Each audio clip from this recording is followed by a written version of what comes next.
Development. Next. I will not go into the details of foraminifera, but just tell you all two important characteristics. That is, first is it is very sensitive to the changes taking place in the ambient environment, and secondly, it has preservation potential. That is the shell.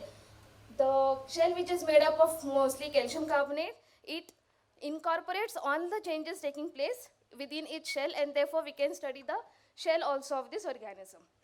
Next, benthic and planktic, those are the live specimens. Planktic specimens photographs was taken from the internet, whereas benthic we have taken it from our lab. Next, applications also I will not go through because I think most of us know the different applications of foraminifers. But I put this slide just in order, like if there are so many applications of foraminifers in fossil studies, then why is there need to do laboratory culturing? Next, these are the videos actually. I think you can click on the videos, it will be playing. We can see that the organism is moving or its pseudopodial activity or its collection of food. This can be done only when there are alive organisms in the laboratory. And first of all, in laboratory, when we are doing this laboratory culturing, we can closely monitor each and every response of this organism. Next. Secondly, we can, in field, we know that there are many parameters affecting these organisms like different temperature, salinity, pH, all this will be affecting them together. But in laboratory, we can study one particular parameter or combinations of parameters, keeping rest all of the parameters constant.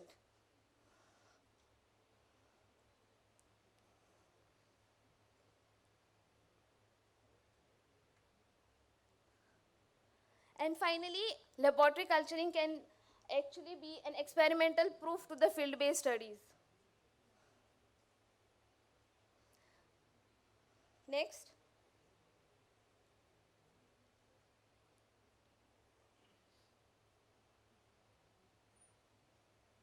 Okay.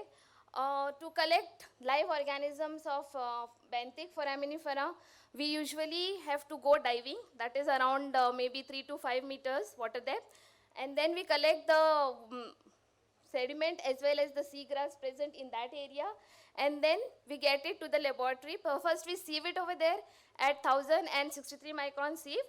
The plus 63 micron material is transferred into the beakers and brought to the laboratory, wherein we scan this under the binocular microscope, and then further we see it under the inverted microscope to see the pseudopodial activity or the movement of this organism. And once when we know that this organism is live, then only we put them in different conditions. Conditions is required because we want juvenile specimens in the laboratory. Unless and until we get juvenile specimens, we cannot put them into different experiments. Since in field, they have a different combination of parameters which is affecting them. And that is why we mostly consider juvenile specimens to conduct the experiments. Next. These are few of the live specimens which was sorted. Here I have just projected few of them, but there are many more. Rosalina, Miliolid, Symbaloporeta plena, Legina specimens, then Discorbina, etc. Next. Now coming to the lifespan, which can be noted only through the laboratory culture studies, especially in benthic foraminifera. Here I am going to present 4 lifespans. Mostly this we have seen the lifespan in laboratory as asexual reproduction, and we see that initially when the specimen is about to reproduce, it will form a cyst of food material around itself as it is shown in the first figure, and then we can see the juveniles within the parent test. Finally, the juveniles break open the test and they are released out. Initially, they may be with 2 or 3 chambers, but as we can see the different chamber formations and development. For this particular species, the reproduction temperature as well as salinity was 25 degrees centigrade and 35 PSU salinity. And the number of chambers this particular specimen attained was 13 to 14. And the lifespan of this species is 22 to 25 days. We have seen around 20 to 25 different generations of these specimens, and therefore we can tell you that this particular specimen has a lifespan of 20 to 25 days. Next.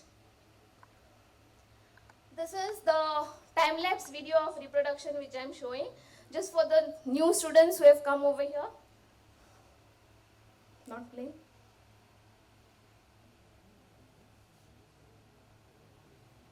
Okay, initially when this specimen reproduces, we see around 80 to 90 juveniles which come out depending on the size of this organism.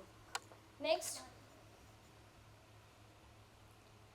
This is again next different species, that is triploides species.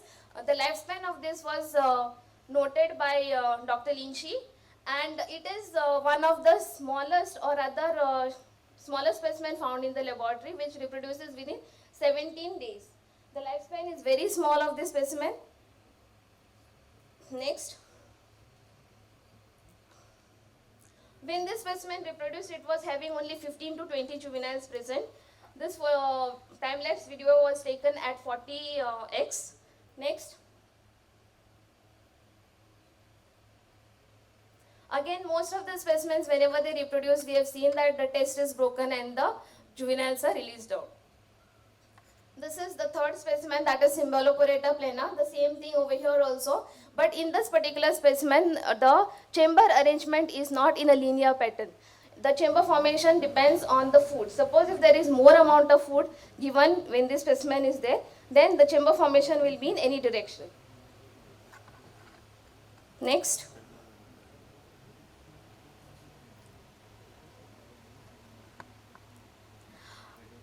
Again I am saying, rather I am repeating, depending on the size of the specimen, the juveniles are reduced. In this case, it was around more than 100 juveniles which were released.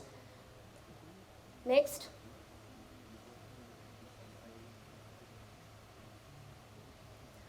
This particular specimen is as phenomenal because it forms a cyst far away from the pseudopodial network, and then the cytoplasm present within the parent cell comes into the pseudopodial network, and then the juveniles are formed in this network. Finally, the cyst breaks open and the juveniles are released, but the parent test remains intact in this case. Next. Again, an important thing which we had noted in the laboratory, that is the chamber formation in meliolid specimen. We started recording it at around 11:34, and finally we see the last specimen of this video, wherein we can see that the total chamber of the specimen has been formed. The cytoplasm has also come into the last chamber, and the movement of the specimen in the last photograph. Next. Now, these things, many of you all must be curious to know how we are exactly doing it or how we can do it. There are different ways we can culture, do laboratory cultures. We can isolate the specimens and keep them into different petri dishes with maybe different temperatures, different salinity. Secondly, we can put them in different culture dishes, which is maybe 6-well culture dishes or 12-well culture dishes, whichever is available.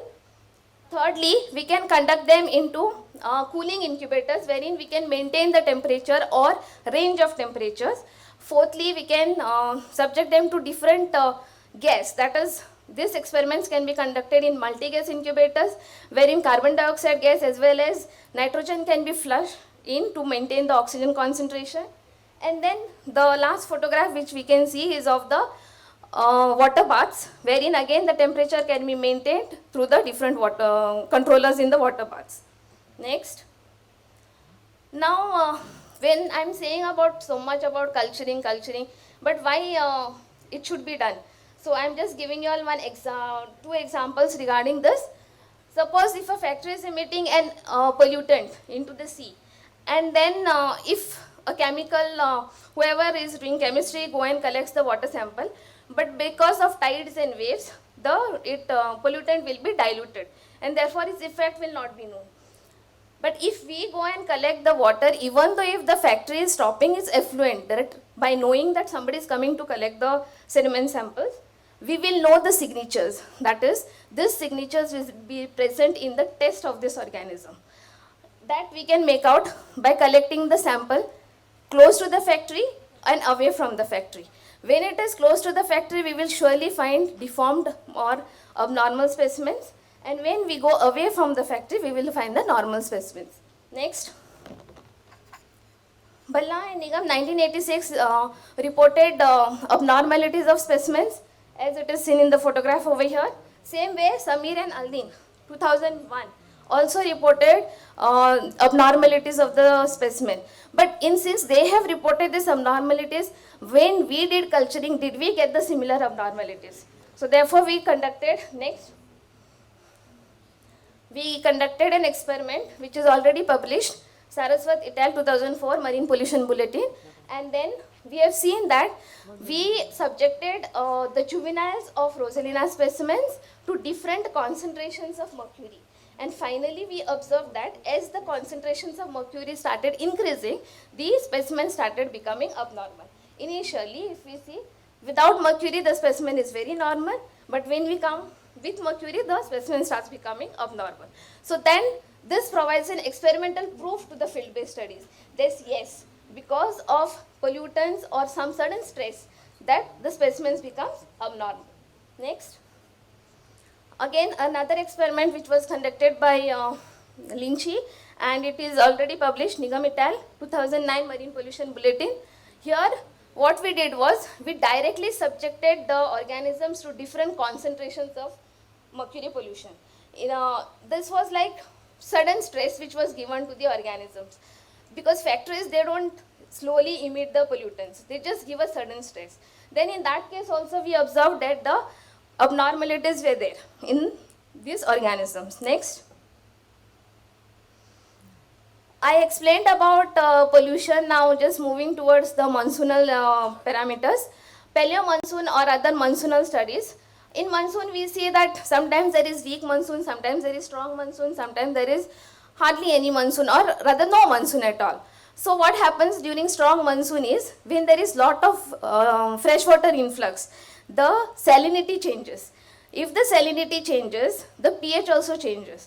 If these parameters changes, does it affect these organisms? And yes, we have found out that if we conducted this experiment with Pararotella nipponica, a robust specimen, and we saw that the salinity at 10 and 15, as we subjected them to this particular salinities, initially they showed a slight growth, but later on the growth started decreasing. That is, the shells of this organism started dissolving.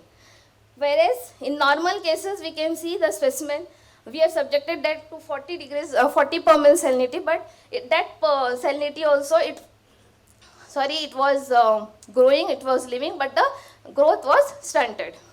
Next. Again, another experiment we conducted with Cymbaloporeta on productivity, because many studies on productivity are also going on in the field. Therefore, we conducted this experiment, and we saw as the concentration of food increases, the number of reproductions increases, the growth also increases, and there is no mortality. But if there is no food given to this organism, there is mortality, especially depending on the temperature, as we can see in the second graph. At 30 degrees centigrade, we see 100% mortality. Next. Effect of oxygen manipulation was conducted by Panchang et al. In 2006. It was a sort of mesocosm experiment, I would say. That is, they had got a core and they had created a condition in such wherein they had subjected them to different concentrations of oxygen. And then they had observed what is happening in these three different cores. Initially, we can see 0 to 1, low, normal and high. All three conditions were showing growth. The live foraminiferas were there, but the concentration was less in the low concentrations of oxygen. But as you see that 1 to 3 and 3 to 5, the low as well as high concentrations of oxygen, we have seen less growth in the organisms. This, again, we wanted to prove this also, and therefore we did a small experiment, though it is still going on. Next. It was conducted in a multi-gas incubator. We have done a circulating system wherein the organism, means the total community of the benthic foraminifera was subjected for this experiment. We didn't put at a particular species. Whatever species were available was subjected to the experiment. And we saw a non-linear response in this case. This response is still, we have to study on this because we are not sure what was exactly the problem. So I'm not showing much on this. Next. Again, then I would say the different facilities provided or other present in our National Institute of Oceanography is different water baths. Next, the different types of microscopes, the lamina flow wherein we culture the food for these organisms. Next, the cooling incubators, the multi-case incubators. Now I have shown you all enough on benthic foraminifera, but a question may arise why we are not doing culturing on planktic foraminifera. The reason is over here. Culturing of planktic foraminifera means we have to get the specimens by diving. Next, you can click on the video. You see, this is a video which was taken from the net, and they initially take the bottles, they dive inside, they see through the light, and then they try to take one specimen into the bottle. The second way of collecting this is by plankton net. But sometimes what happens is when they are collecting it by plankton net also, these living organisms get attached to the net, and therefore most of the specimens are lost. So this is actually a major task. Maybe in near future we will take it. That's all. Thank you.